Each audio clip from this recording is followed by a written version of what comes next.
So what were you saying about the dog? No, but after she put it on the dog, it was just so funny. That's when, okay. Yeah, that's when it all kicked off. Yeah.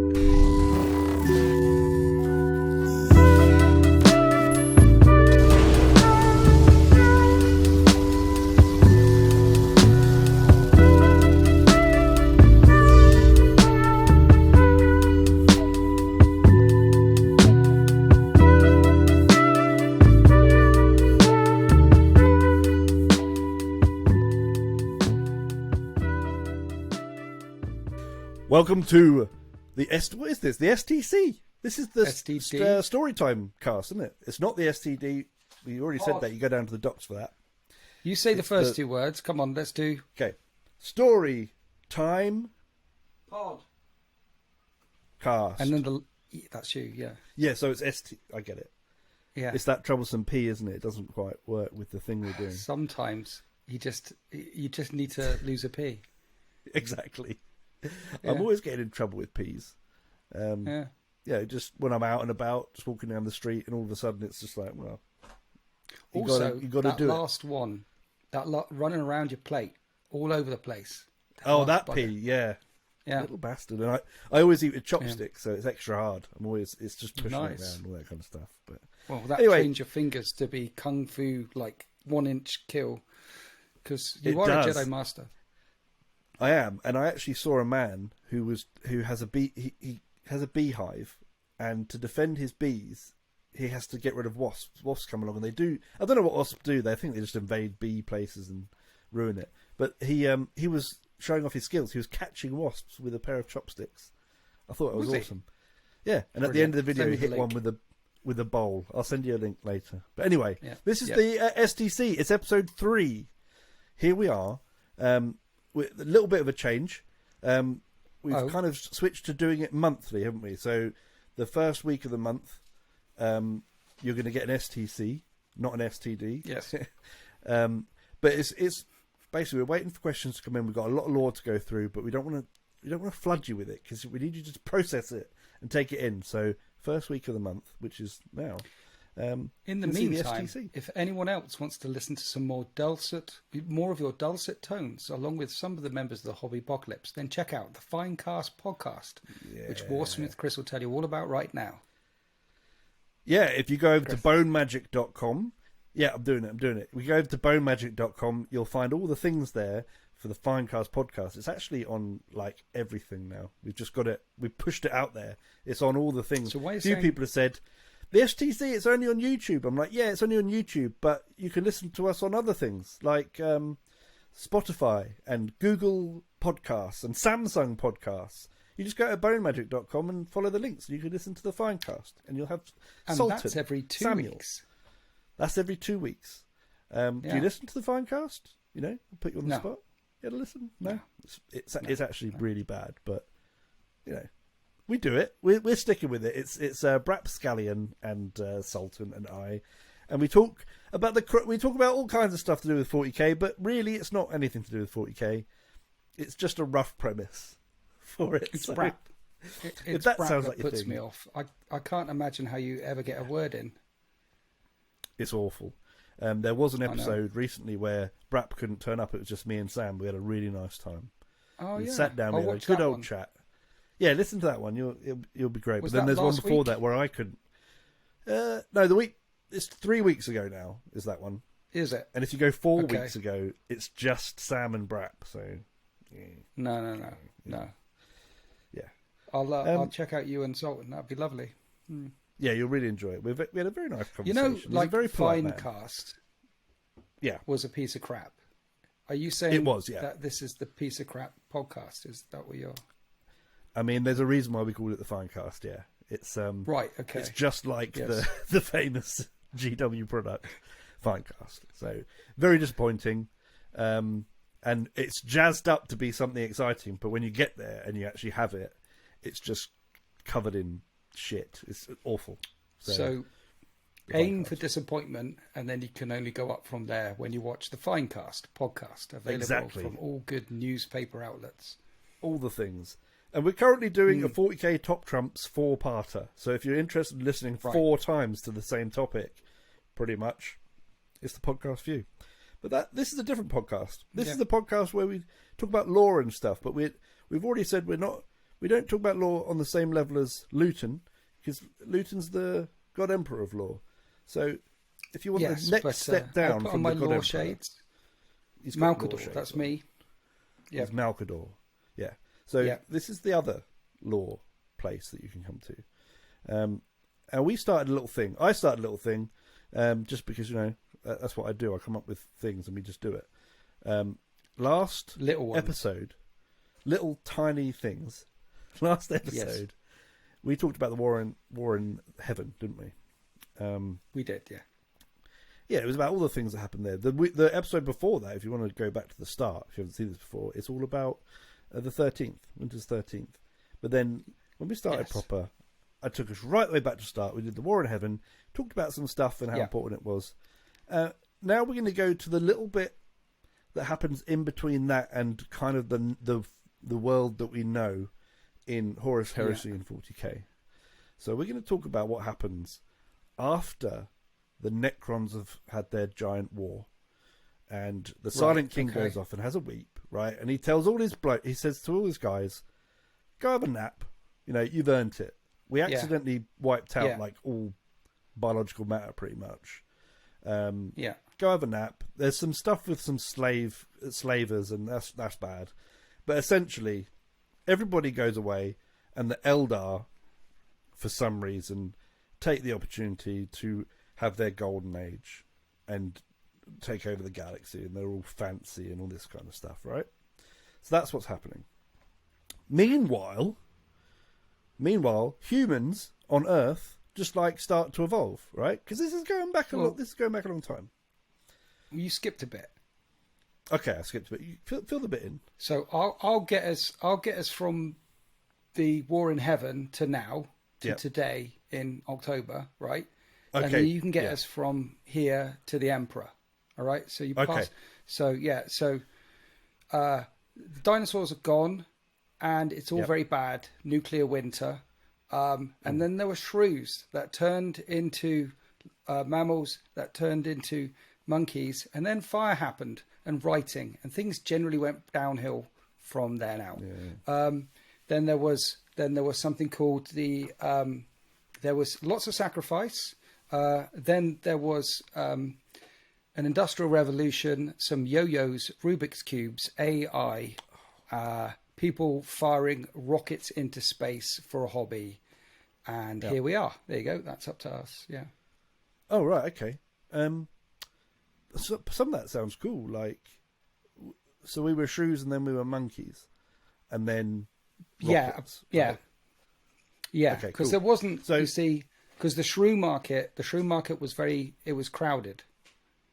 Yes. There were lots of people looking for the best bungalows. Okay, you could never get a parking space, and taxes were way high then. Lots of starving shrews, not enough berries, so they had to get the hell out of there and become, things like lemurs and us. Oh, lemurs. Okay. You see, like monkeys use sticks to get things, and we use sticks. And crows. Lemurs have sticks on their fingers. They didn't pick up the stick. Long fingers. They grew the stick, and they're in Madagascar.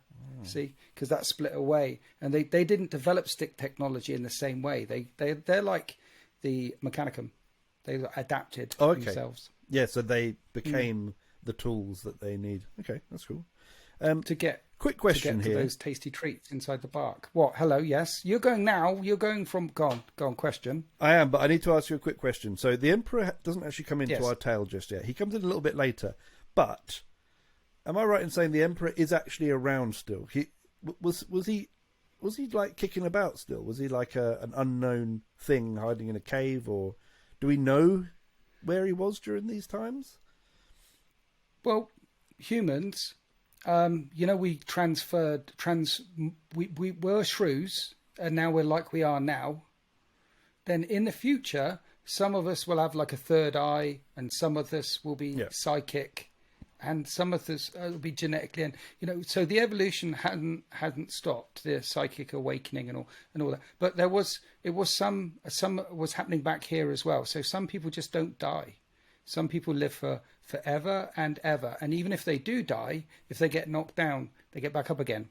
I think the oldest perpetual that we know in 40k is Ol Pearson from, and then there's the Emperor, and the Emperor turns up, born next to one of the first cities where he killed his uncle, the boy who would be king. And then he next turns up in the Tower of Babel because everyone's speaking the same language. It's this warp singing thing. It's on Babel, right? And they're trying to make monsters and demons come and things like that. And Horus, the first War Master, slays the Emperor and stops his plan to use the power of the Temple of Babel.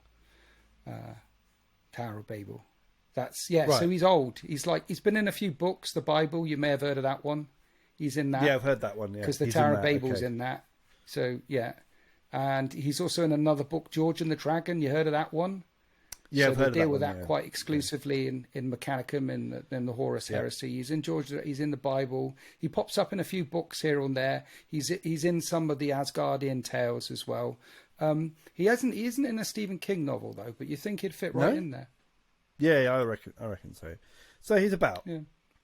And he's about everything that's ever happened is a metaphor for the Emperor, because obviously this is what's going to happen. We're living in that universe now, but we're just a bit behind, presumably.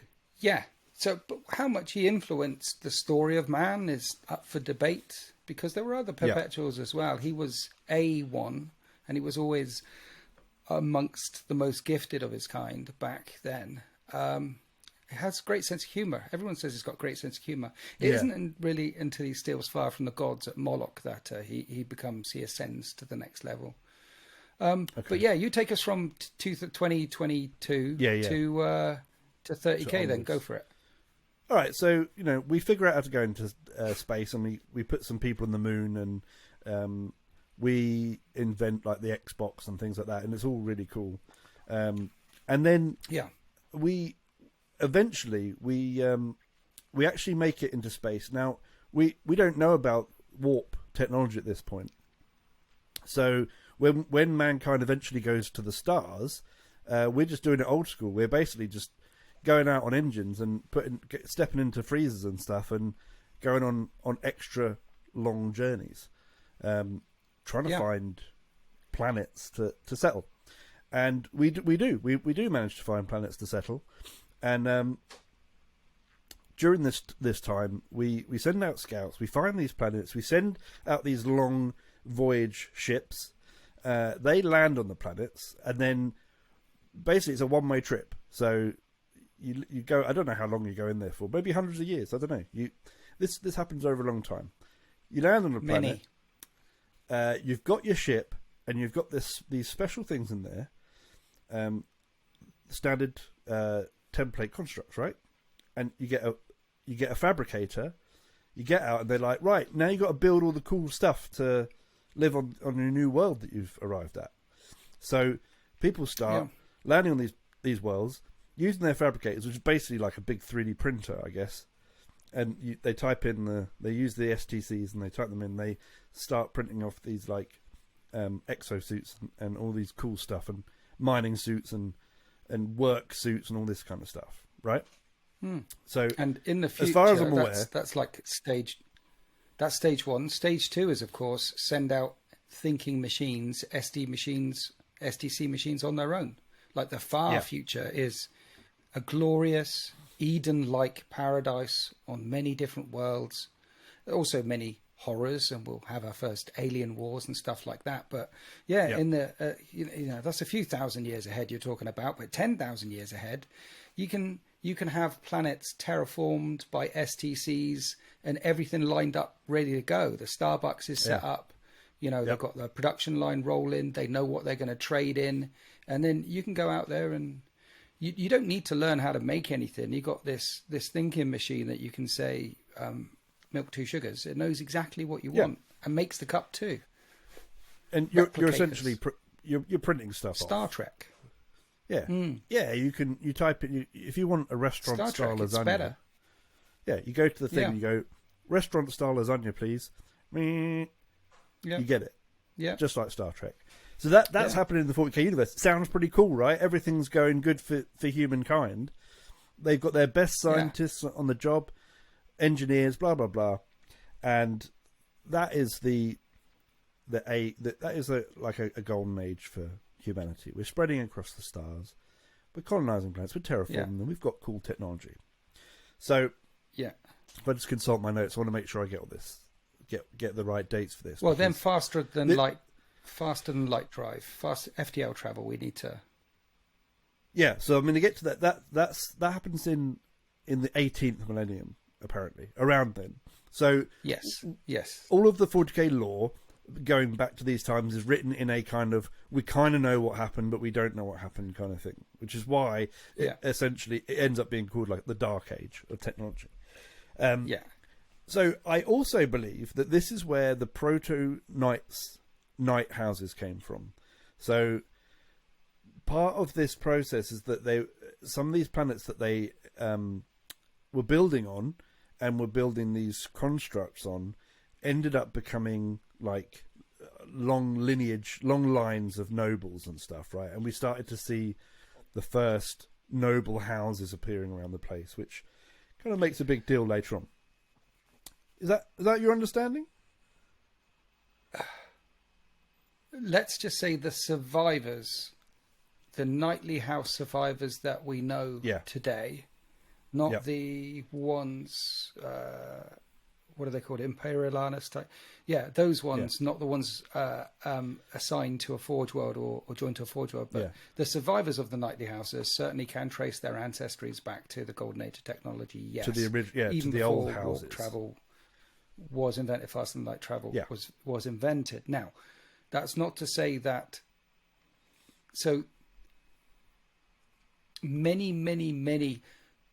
So out of the million worlds where there were proto-night things running around, they would have used them not for war. They would have used them to log trees and cut their way through the forest. There was a kind of MUI up when they plug into the machine itself. It's in Avatar. It's in 40k. It's in lots. That's where, Now, some of them got rather militaristic very quickly, depending on where their world was. And some of them really didn't like psychers, etc., etc. So some of them, out of the 1 in a million of them, the ones that survived were the ones who were a bit, they were a bit militant, and they can draw their heritage from then. Indeed, some of the first hive cities are recorded to come from that time as well, and they are built on the bones of dead starships. Why dig up rocks and metals and minerals and make a city out of mud when you have one sat there with everything you need? So some parts of the most ancient hive cities predate the Imperium by tens of thousands of years. So we don't have an Imperium yet. We don't even have the Emperor isn't even known yet. So because of these kind of networks of noble houses and stuff, that one of the important things to remember at this point is we don't know anything really about the warp, and there's not a danger as such that mankind knows of. At this point, we're still just doing human stuff, and we're dealing with human problems. And one of the ways to deal with human problems is to get someone else to do it for you. So at this point, you've got, they refer to them as the men of stone or the stone men or whatever. And they were the builders, they were the architects. And they were working for the men of gold, who were the transactional people, the money people. And they built the men of iron.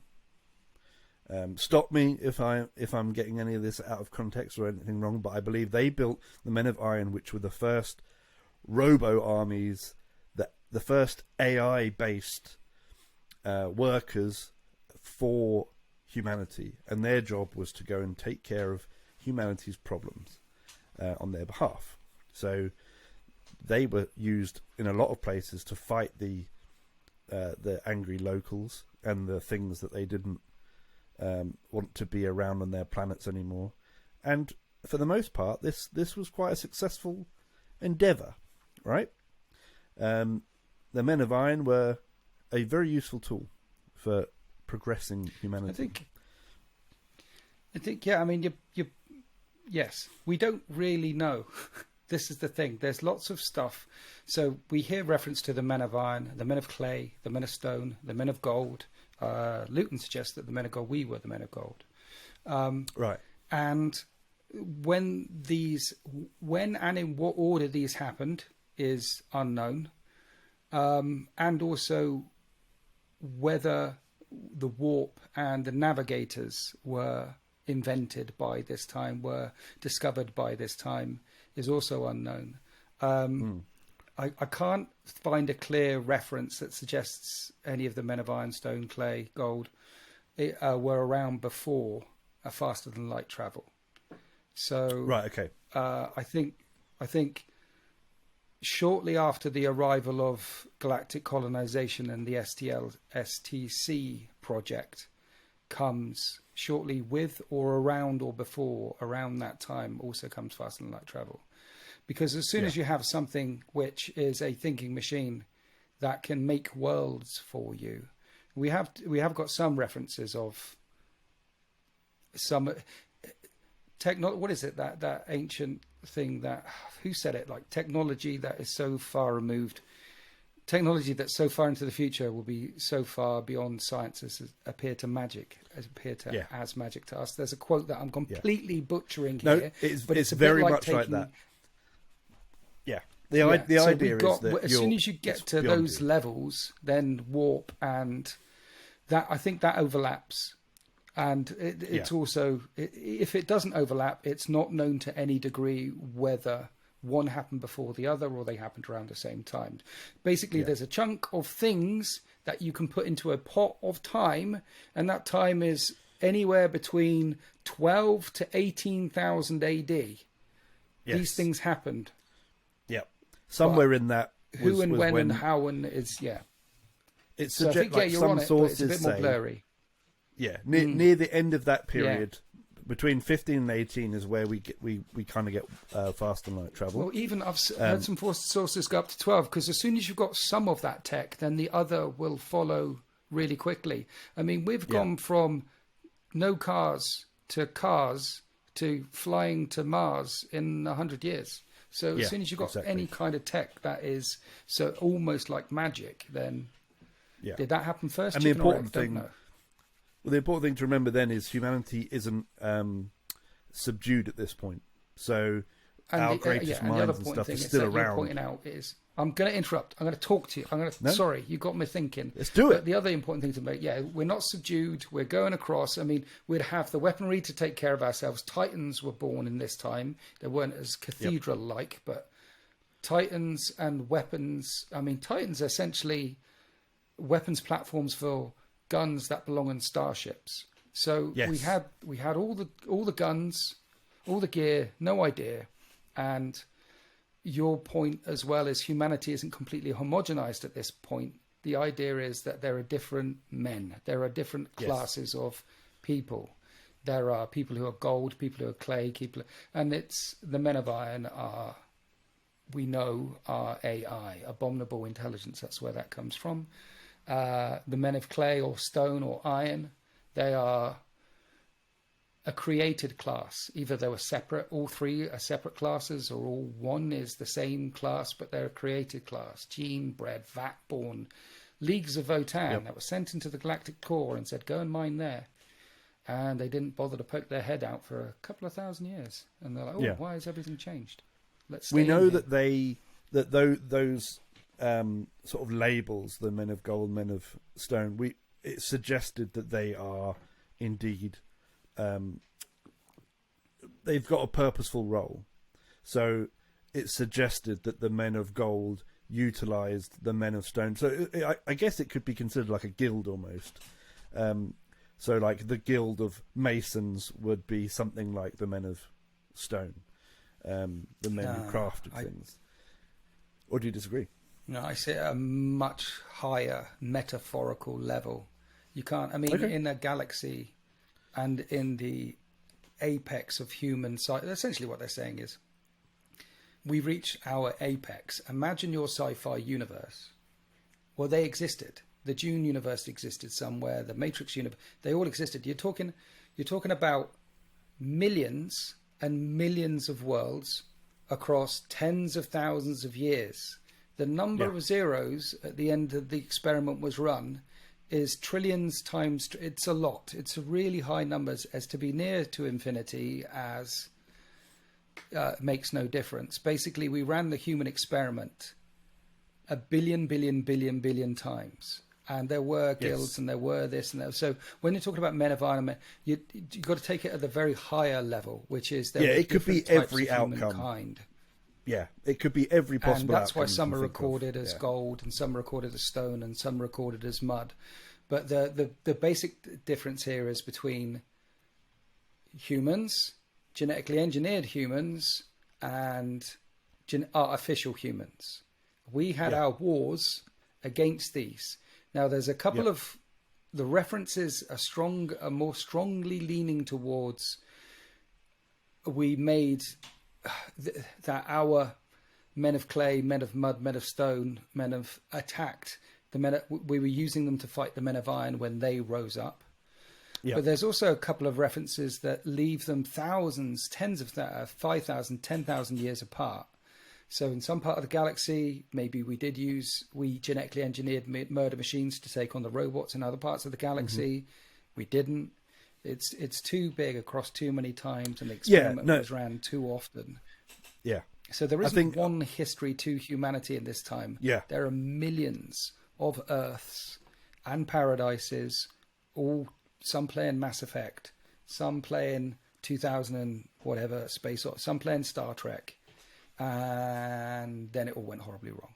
But we nearly got wiped out with our war against machines. One universe, a bit like the flood story is a universal story across all cultures on Earth, or across most cultures, hundreds of different flood stories, because people remember the last time the sheet went. The Aborigines. I was watching this thing. This is a quick side one, my rambling brain. Yeah. I was watching this thing, and there's these Aborigine people, and they're talking to them and asking them questions, and they were reliving the flood stories to the people. There's like the elder was saying like, that's the top of that hill, and the villa and the river runs down through that one, and the coast is that many miles, and he was pointing out across the sea and telling them where the hill and the valley and the coast was. And then when you strip away the mapping, they've got radar, and they can see where the plates were at the time of the last time. He was right. He was like bang on 100% right. And that's just all 10,000 years worth of oral history. And we had our stories in the time before it all went horribly wrong. And there are a billion of those stories. But one of the universals that came out is our war against AI. And all the humans who survived, wherever they're from, call it abominable intelligence, and don't allow thinking machines anymore, except for there's some very, very few exceptions that we bump into around the time of the Horus Heresy and then utterly wipe out. The only last living exception that we know that allows thinking machines from a humanoid culture, or that can trace their roots back to a human culture now, is the Squats. Yeah. Okay. Which is what, and it's what we've seen recently with. I got carried away. Sorry. Over to you. No, that's good, because actually, you're completely right. If you think what can happen on one Earth in 2,000 years, if you look at the rich tapestry of history and all the cultures on just one planet, ranging from we've had things like a Roman Empire, and we've had an isolated things like. What's happened in Japan and the feudal period in Japan, which was very uniquely styled around what their experience, and that was just a tiny drop in the ocean compared to a vast galaxy of all these things. So there must have been infinite tales to be told, and and it's essentially lost to the modern where we are in the setting in Warhammer 40,000. A lot of that, most of that is lost to a certain extent. Because there's been some devastating forest fires, absolute tsunamis, extinction level events, and the war against abominable intelligence, AI, was one of the extinction level events. Yes, and it's one that is,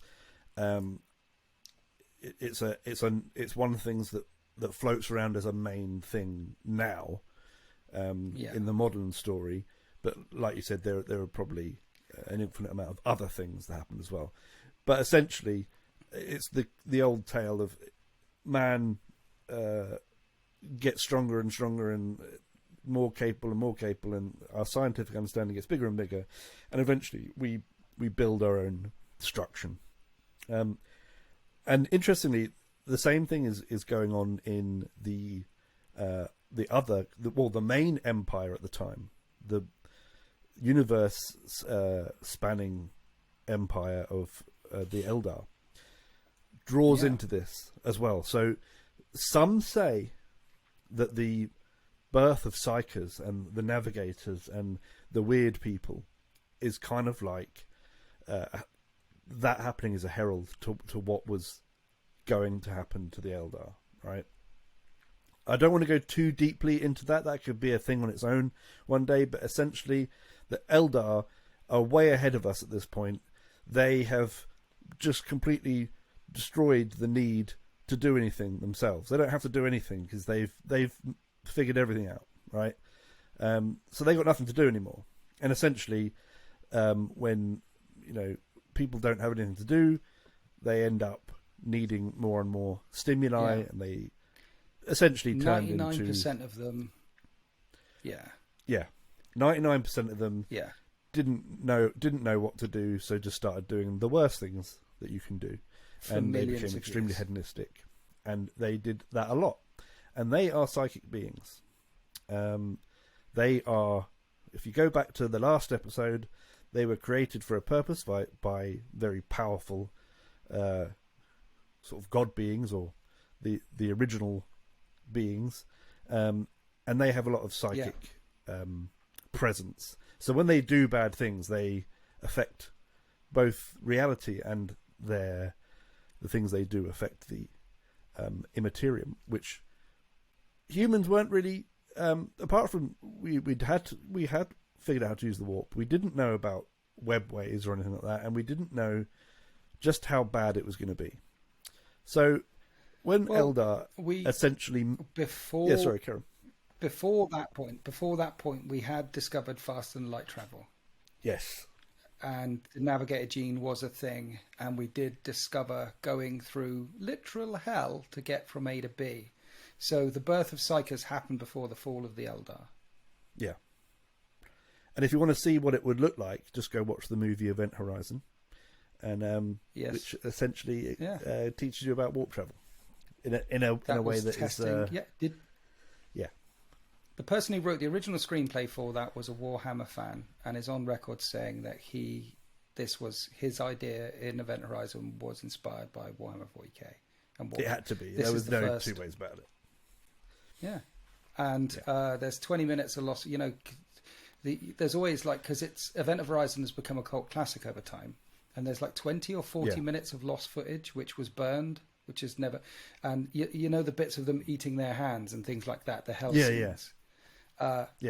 Well, Event Horizon was, the studio was so surprised by what they got when they got it, because it was an absolute horror movie at the start. They said, cut it down, turn it into an action horror. And that's where it is now, an action horror. But it was a horror movie with some action in it. Yeah. It was worse. Brilliant. A slight tangent here.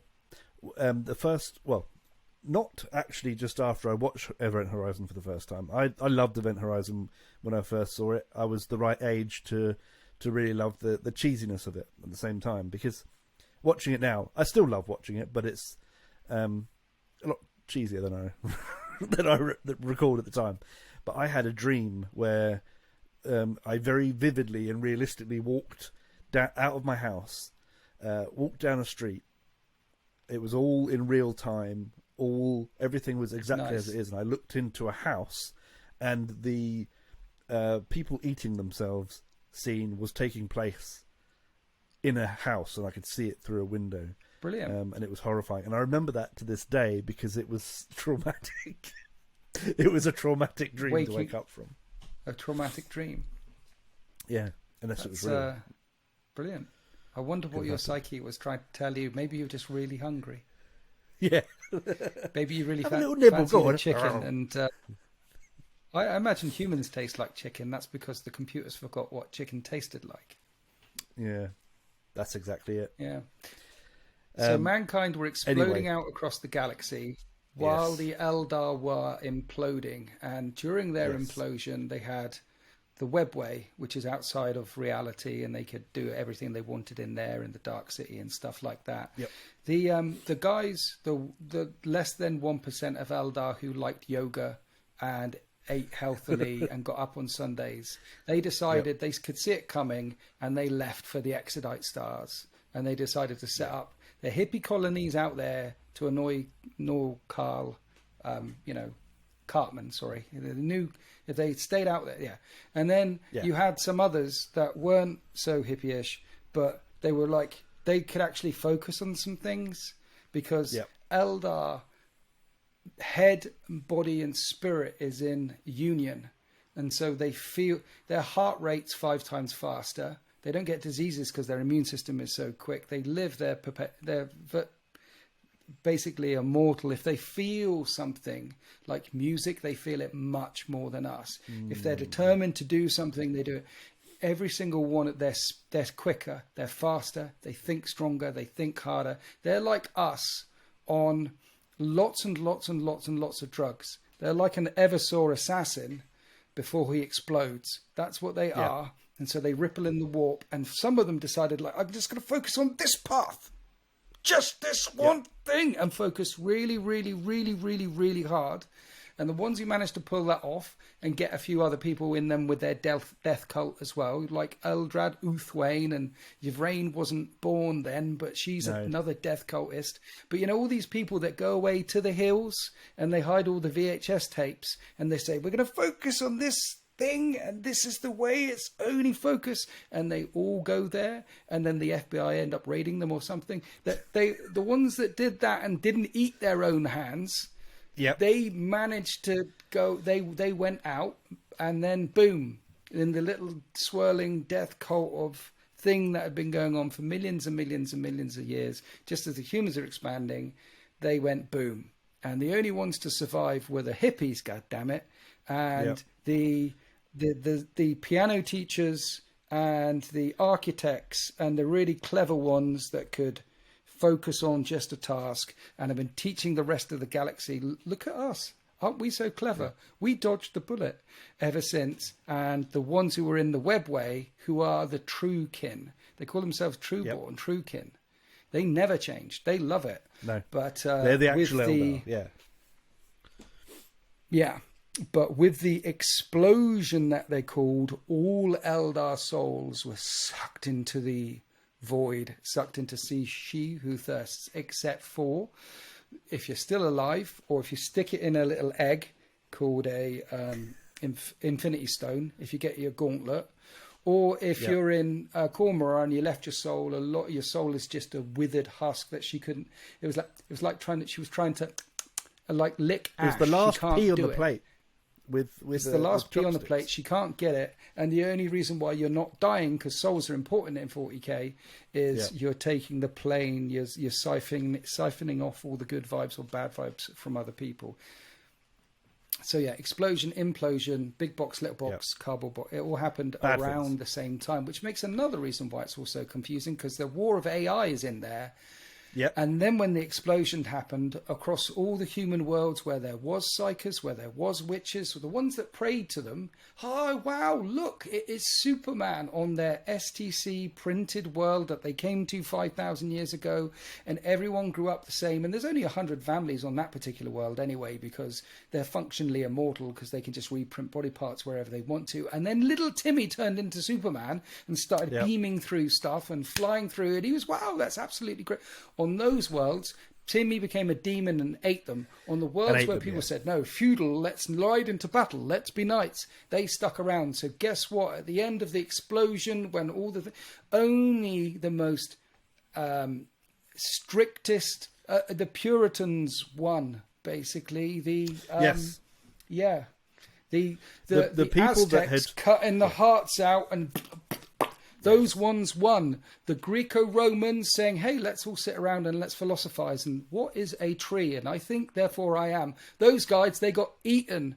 The ones, though, that were praying to the sun god and cutting people's chests open with a flint knife, they took over the world. And they didn't know what all the iPhones did when they picked them up. They just happened to work. Anyway, I skipped a bit. In the 40K, Sorry. In the 40K universe, Explosion. if you were Professor X and you were watching the X-Men and you're like, oh, the X-Men are really cool, right? Professor X was in the wrong camp in the 41st millennium. All the people that felt enlightened and understanding and inclusive and went, we can look after these new psychic beings and stuff. Yeah, they all got their bums eaten from the inside out by murder demons. So that's basically what Winters was saying. If you were nice and good and inclusive and happy and friendly and kind and advanced, you died. And if you weren't and you were weird and shitty, you got to live. And if it just so this all happened. If you happen to grow up on a planet there where there were rich people that had these gladiator games, and your whole society was all about betting on gladiators, and back then none of the gladiators died. It was fine. It was maybe they all took part in it. And that was their society, and it's great, and it's like Sparta, and you all do it, and it's lovely, and you can have your arm grown back anyway. Yeah, those gladiator ones that had the war machines and that had the fight and that killed the psychers and tried to be the biological, they were absolutely fine. They lived, they went through it, and then on the far side of it, it turned into New Syria and Angron in his fighting pits and the High Riders throwing bacon at the kids down there, telling them to eat themselves. And that's what 5,000 years did. But 5,000 years is a very long time. Like I said, we didn't have cars 100 years ago. No. Things changed rapidly. We did. We had cars. When were the Wright brothers?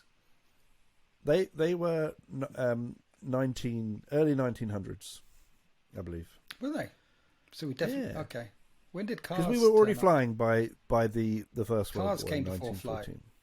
So yeah, okay. Cars probably came first, obviously. My real world history what is came lacking. First?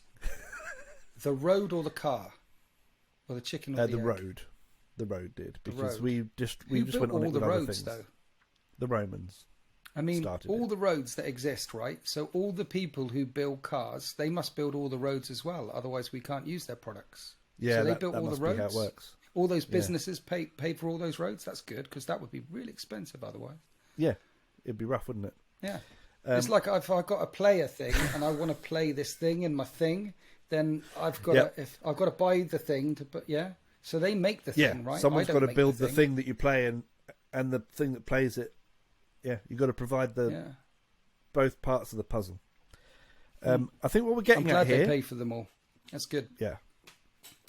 Is that humanity was doing really well, and then all the bad things, the robot wars, the massive weapons of destruction, the psychic awakening, the birth of Slanesh, all of it went into a big blender with human race, and then someone turned it on and it just turned into brown muck, which is kind of what happened to humans. They became brown muck, and this also created warp storms so big that we cut, like, loads of places were cut off, and that forms a great little thing for lots of 40k lore later on, that you had people cut off and they couldn't see each other ever again, and weird stuff happens. Essentially, all the good stuff is fucked. We call this the Age of Strife. We call this Old Night if you're in the Imperium now. Bad things happened. And when we come out of this, so we've got some questions. 5,000 years of bad stuff. 5,000 years. We've got, lots of bad stuff. Yeah. In the next episode, we're going to talk about what happens at the end of Old Night, because that's very, very important. Because we actually have some questions from people, which we're going to go into. But before we that's get very there, interesting because it's very interesting because people obviously assume that the history restarts with the Unification War on Terra, but it doesn't. It starts earlier, much earlier. It's I like the way that you summed it all together there at the end. By the way, that's really good. Yeah, and then Slanesh was born because of Eldar, and everyone's fucked. Yeah, lots of bad things happened within a period of time. Yeah, we don't have the exact dates, but we know that this all happened, and all of this together contributed to the birth of the grimdark universe that we're going to be talking about. We're going to be working our way through to get back to where we are today. Yeah, next week we're going to talk about what happens during the last days of Old Night and things like that. Next episode. Yeah, next week. Yeah, the next time we do an episode, that's what it's going to be about. If you could have 1 minute. If you could have your own planet, like terraformed by how many moons, how many suns, what's the weather like, what's your pad look like, where are you going to be? Pick your location. Okay, so I've got STCs. I've got a fabricator. Yeah. Where do you want to pitch tent? Restaurant style lasagna whenever I want, which is good. Nice. Okay, so I'm not a big fan of like super hot weather, but I like the sun out. But I like the sun out when it's cool, and I really like the moon. So I reckon 7 moons. 7 moons. Colours. I like it. So when you look up at night, you get a blue one and a red one, and they're all in a line, and that'll be really nice. I like one sun. Let's have the sun positioned so we get kind of sunny. You know, England on not when we're having a heat wave, but England on a day where in the autumn, where it's sunny, but it's a bit chill outside, but it's sunny. You know that one? In the evening, a little bit of a chill. Yeah, but it's still nice. To put on an extra shirt. Yeah, I know. Extra shirt, but the sun's still out and things look nice. It's not grey.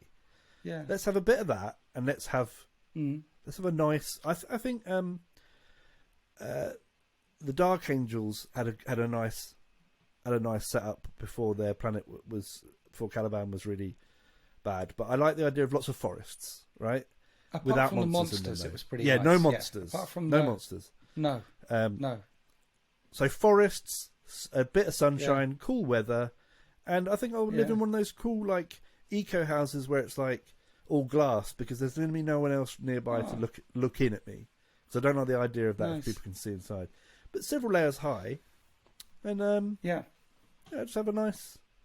I want to do sci-fi stuff. I want to like take samples from the forest and come back and be like, oh look, the trees. There's something strange going on with the trees. Nah. No, you don't. I want a sci-fi like I want the squirrels to get my nuts.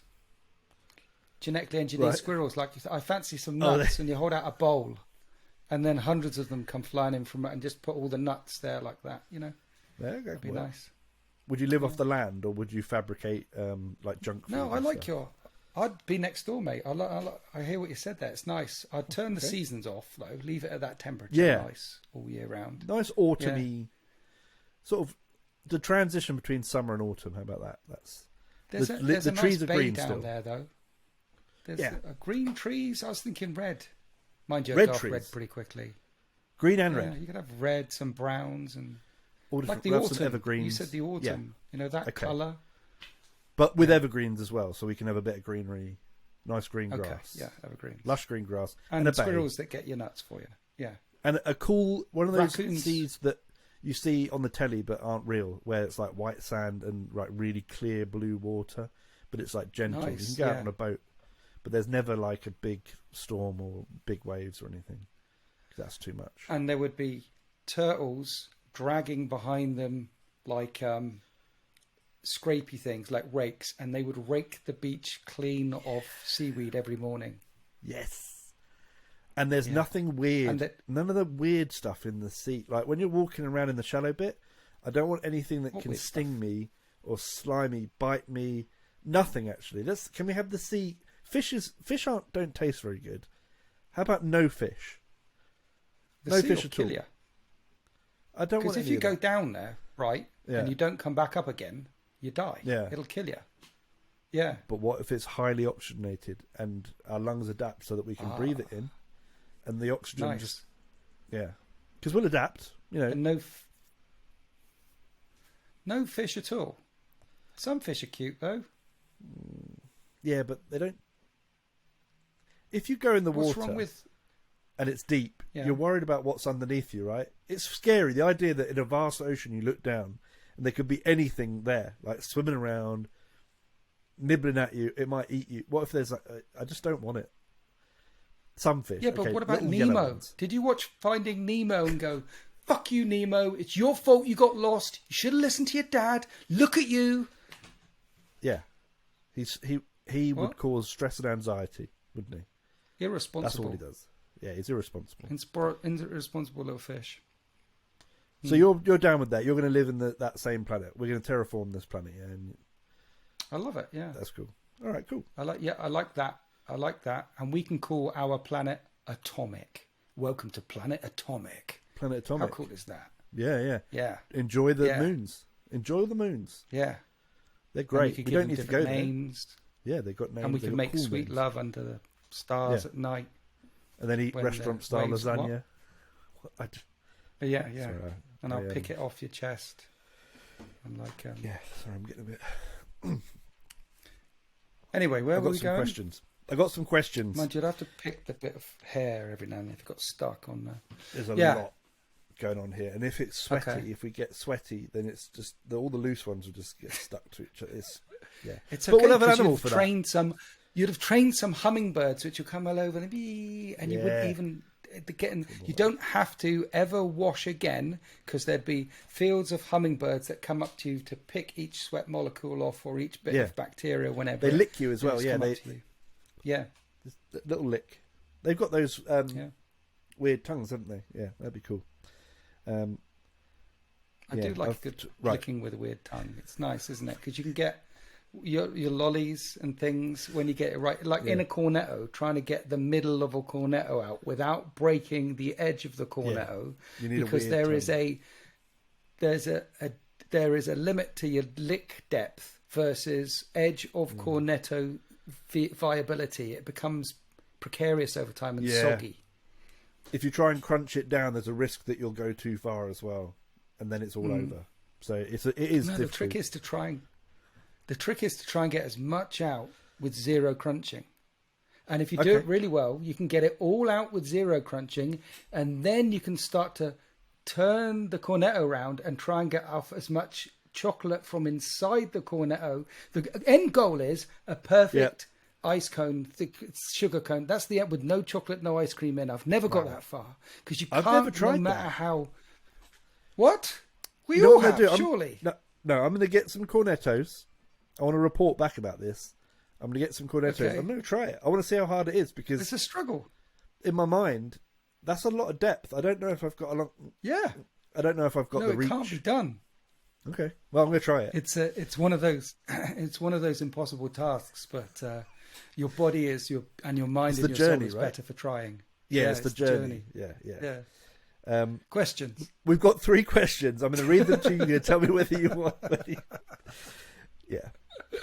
Sky. Hello, Sky. On the Discord, Sky says, by eliminating all forms of religion and denying to be a god, was the Emperor's secret plan to be worshipped, or his worship is the result of the absence of any other form of faith?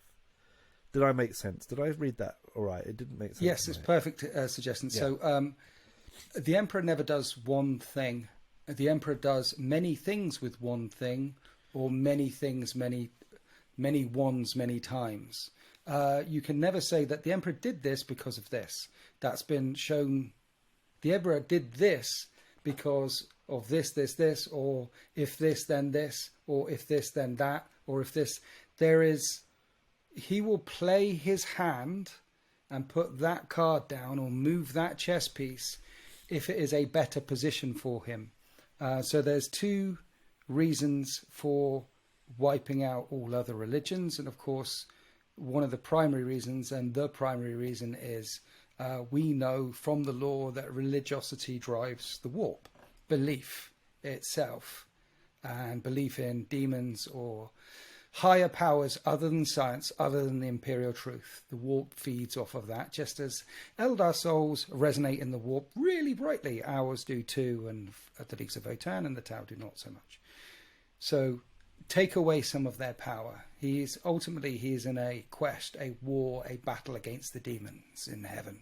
Mm-hmm. He sees in overcoming them the only way the human race can be saved, because the humans are psychically active. So we need to overcome them somehow. And this is one way of doing it. It's getting rid of all religions. Now, of course, that has many other factors.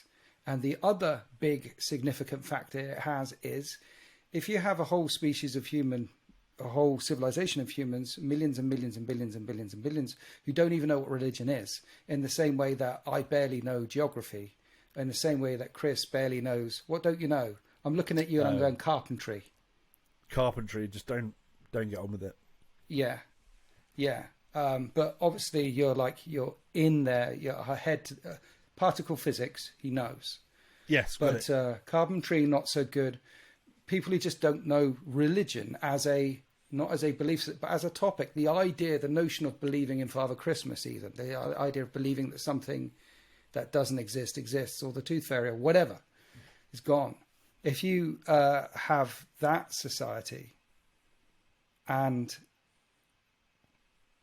you introduce a being into your society that is the Stephen Hawkins at writing The Art of War, Guilliman, or the Stephen Hawkins at torturing people as best as they can, the Einstein of it, Kurz, or someone who is the best philosopher and orator mankind ever knew, better than Hitler or Aristotle or Disney or whoever. If this guy gave a speech or write a book, everyone would buy it. If there's 7 billion people on Earth, 7 billion people would buy it. He is the Einstein of this, and his name was Lorgar, and he wrote a book that said the Emperor's God, and this is why he is God, and proved it in science, and proved it with religion, and proved it with math, and proved it with metaphor, and proved it was his life's work. And so if you wipe out all religion and then create a being whose one of his sole purposes, but not his only sole purpose, is to instigate that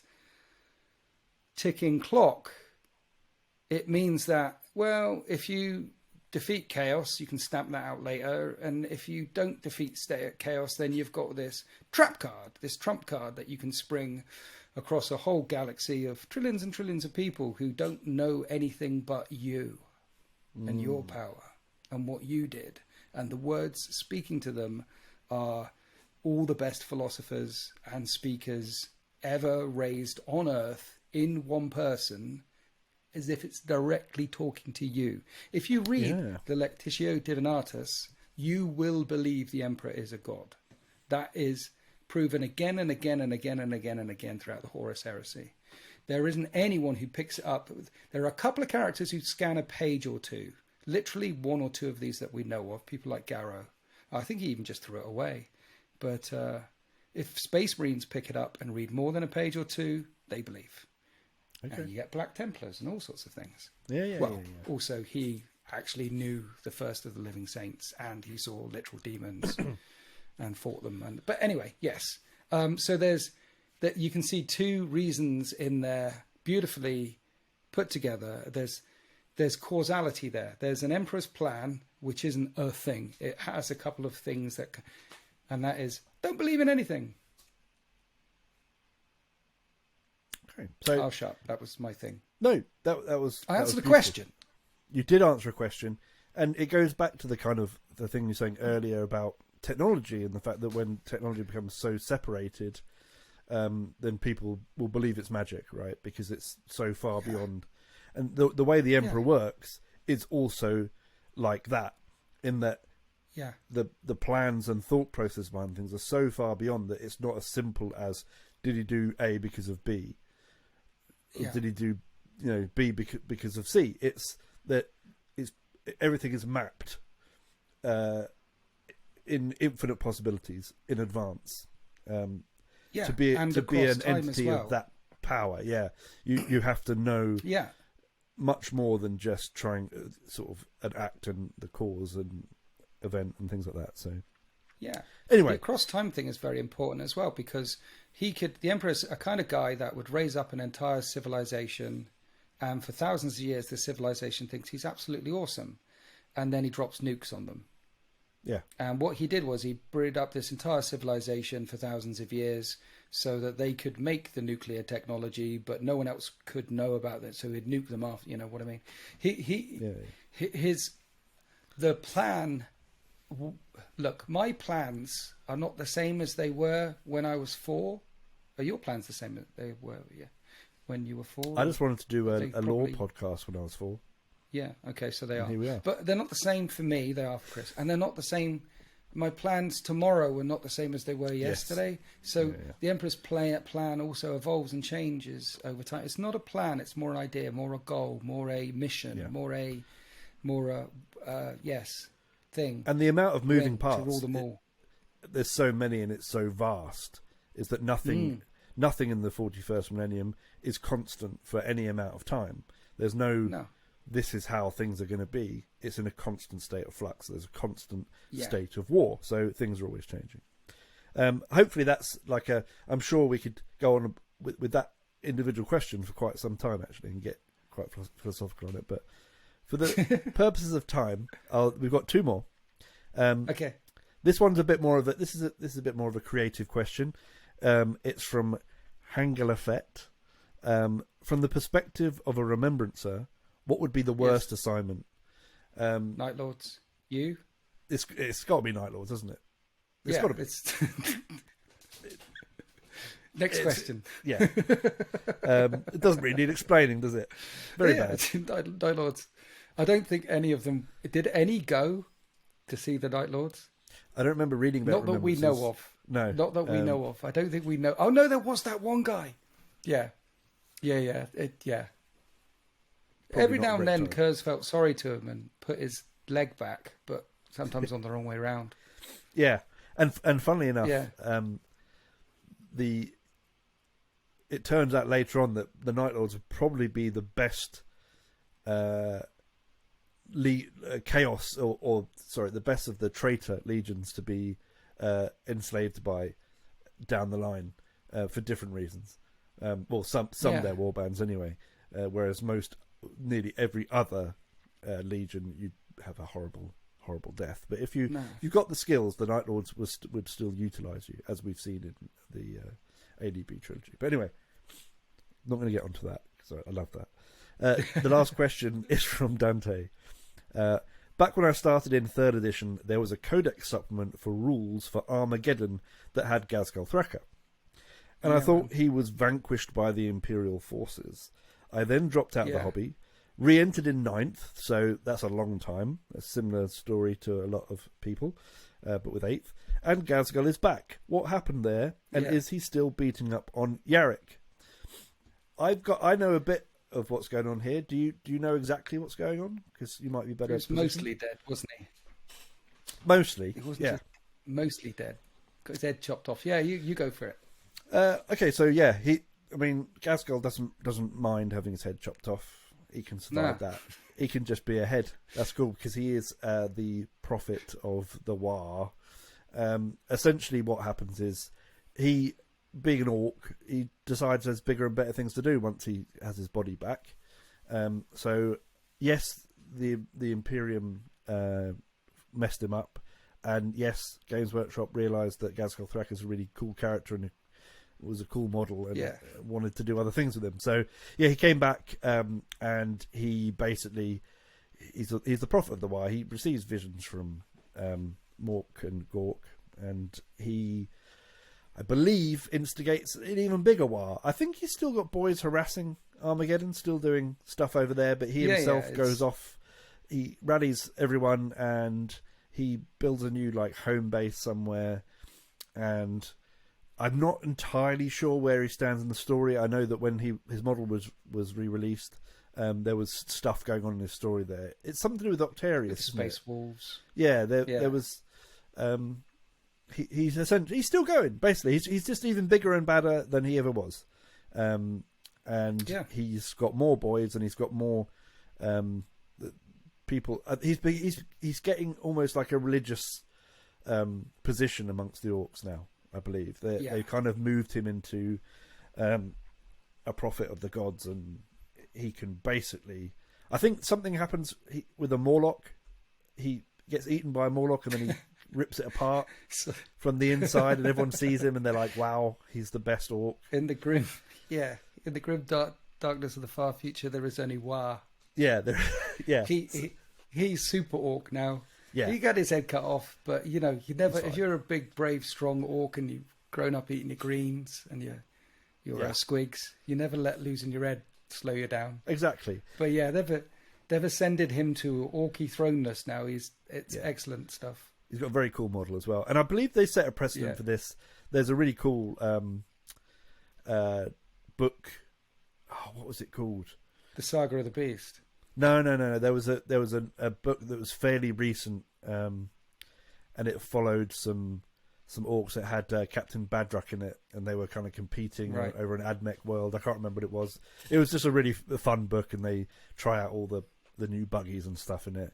And I think the main premise of it is the main character gets his head put onto a knob's body, and therefore becomes like the leader because his head is now on the biggest orc. Something like that. It's usual orc nonsense, but that's where we are with that. So yeah, that's where he's at. So 9th edition, interesting place to come back. I wonder if you're enjoying it. Obviously, this is you're not here, so I can't ask you. But I was 2nd edition, stopped playing. 5th edition, 6th edition, stopped playing. 8th edition. So it's been a wild ride for me. Very, very different every time I've returned to the hobby. And yeah, it's hard to keep up with what's going on. But someone like Gaz Cole, his new model is incredible. I love it. Absolutely love it. And I hope they just keep making him bigger every 10 years. So give it some more years, and they'll release one that's like the size of a knight, and then there'll be like a warlord titan. Just keep going. See, they can kill off characters, real characters, like the in the Battle for Mugleth Bay, the 4th sphere of expansion, they killed off the chapter master of the Raven Guard. And you kill off a chapter master, you kill off a chapter master. He didn't have a model, but lore junkies know him. Yep. Those sort of people, you can't bring that back. I mean, that was epic, death epic. But Gaz, if there's any excuse to bring someone back, Gaz can come back, just like the Swarm Lord or One Eye or other things. These can come back and back and back and back. Yeah. You can never keep a good orc down. No. And the fact is, we've lost. We had a Primarch had his head cut off, and they saw fit to leave his head off, which is good. But an orc head, that really doesn't mean anything. That's been well established. No. That it really doesn't mean anything. You can smash an orc to bits, and they're pretty much all right. So see, there's the question: if Ghazghkull Thraka blew up and all they had was a hand.